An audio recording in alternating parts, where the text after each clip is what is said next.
Pulmonary rehabilitation is typically for patients who have chronic lung disease.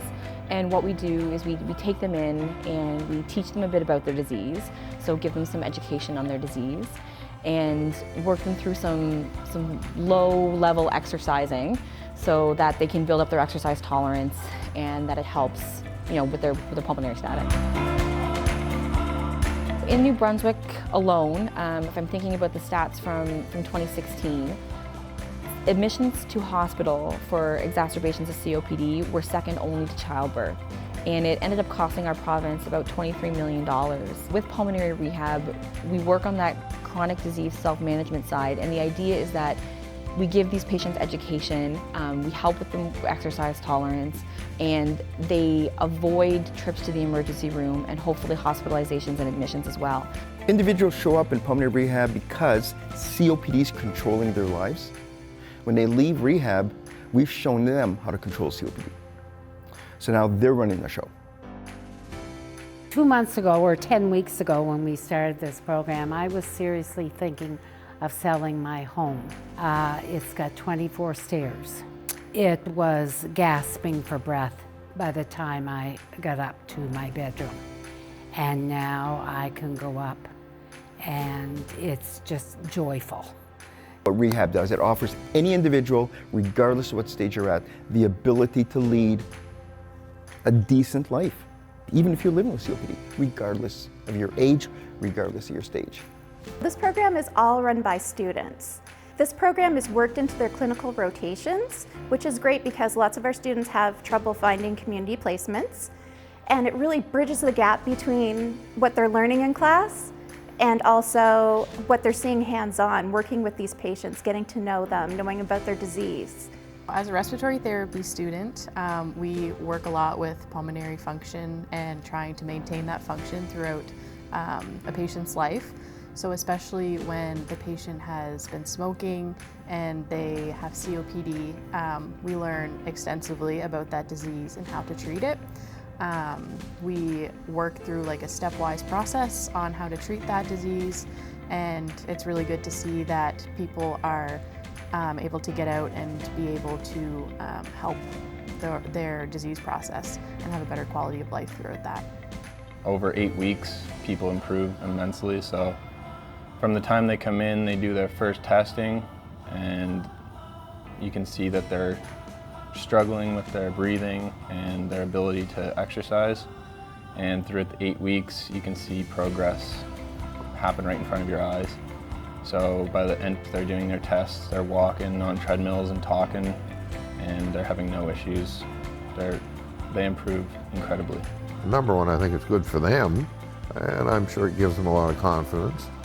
And I have to tell you that from we old folks who've been cloistered now for 13 months, 14 months, this is really a social event.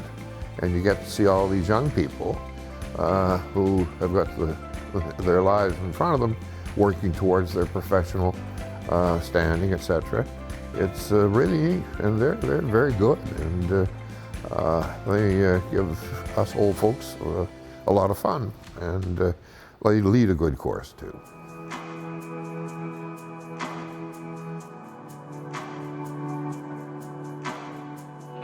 In 2018, the respiratory therapy program in the New Brunswick Community College's School of Health and Wellness was supported by our Applied Research and Innovation Department to go ahead and apply for some funding to operationalize a proof of concept for our pulmonary rehabilitation clinic.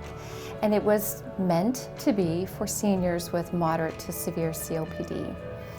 So funding was received by the Canadian Institute for Health Research through their College and Community Social Innovation Fund. From that pilot, we were able to apply to the New Brunswick government through the Aging Secretariat in their Healthy Seniors Pilot Project, and they gave us a substantially larger amount of money, and that's where we are today.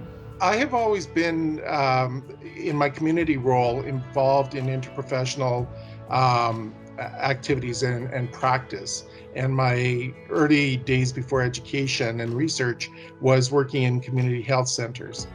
And I've seen the benefit of being able to add the perspectives of different healthcare providers and disciplines in the management of client illness and supporting them. And working together as a team brings a lot of benefits, I think, to clients.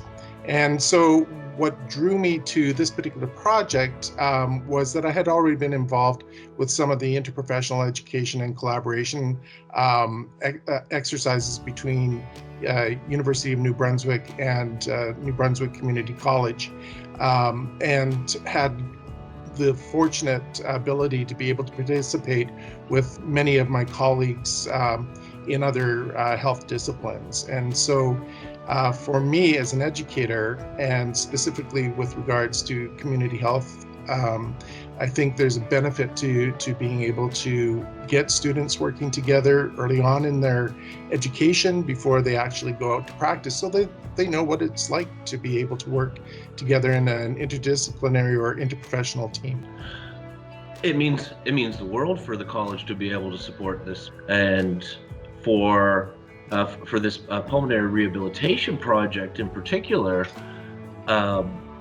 it's amazing for the college to be part of that ecosystem that exists there in Tucker Park in St. John, where we have the co-location of our Allied Health Education Center with UNB St. John, Dal Med, Horizon Health, and the St. John Regional Hospital. There's just so much expertise there, fairly centrally located. So this project has been a sterling example of how we work within that location and leverage as much of our expertise and get as much students involved as we can. This actually was one of the goals when we did develop the program. Was interprofessional education is a huge aspect of healthcare today, more so than it was even in the 90s, because we started to realize that the patients benefit from a collaborative approach from all healthcare disciplines working together. When we get together and work as a team, the one who benefits the most is going to be the recipient of those services, and that's the patient. And together we're able to give that patient a lot more for their dollar, basically, if you want to say it in that sense. As far as an interprofessional education event, there's nothing we could produce that would be better than this. It was real world experience with real world patients, and the learners were seeing the difference. Some of the memorable moments that I've had is just communicating with the patients on a day-to-day basis and seeing how happy they are and seeing their smile when they leave. I would boast and boast and boast and boast about this program. It has, well, like I said, it's given me a new lease on life. And for it's moments like those of being involved in that we're really, you can see we're improving their quality of life. They're coming in and they're saying, look, I'm doing things I've never done before. I'm more flexible, I can touch my toes again, or doing things I haven't done in 10 years. They're now able to actually leave their house and go for a walk. So for me, all those moments are just absolutely breathtaking. Every single individual living with COPD, regardless of what stage they're at, where they live in the world, if they can get access to pulmonary rehabilitation, it will change their lives, I guarantee it.